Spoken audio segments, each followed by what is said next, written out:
ମୋର ସ୍ୱରଚିତ କବିତା ସୁସ୍ଥ ମନର ପରିଭାଷା। ଶୁଣନ୍ତୁ ଟିକେ ଦେଇ ମନ, କରିଣ ଭାବ ଆସ୍ପାଦନ। ଖୁସି କରିପାରିଲେ ମନ, ଧନ୍ୟ ହୋଇବ ଏ ଜୀବନ।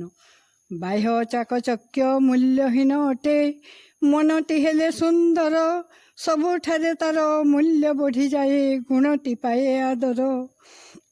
ସୁସ୍ଥ ମନଟିଏ ହୋଇପାରେ ସିନା ଉତ୍ତମ ଚିନ୍ତା ପ୍ରସୂତ।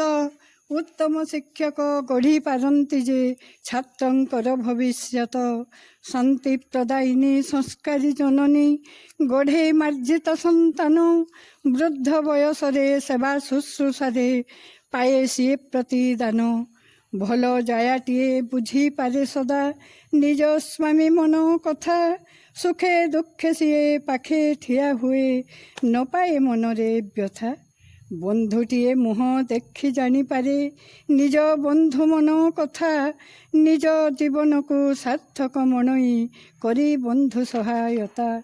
ଉତ୍ତମ ନେତାଏ ନିସ୍ୱାର୍ଥ ଭାବରେ କରନ୍ତି ଦେଶ ଶାସନ। ସୁଲେଖକଟିଏ ଲେଖା ମାଧ୍ୟମରେ ମୋହି ନିଏ ଜନ ମନ। ବସନ୍ତ ଋତୁରେ କୋଇଲିର ସ୍ୱର ମନେ ଭରିଦିଏ ପ୍ରେମ।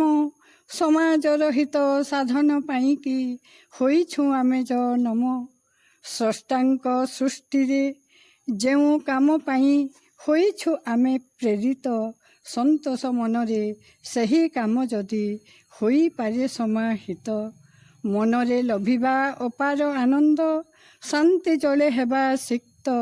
ଗୁଣ୍ଡୁଚି ମୂଷାର ଦାନ ପରି ଆମ ଜୀବନ ହେବ ସାର୍ଥକ।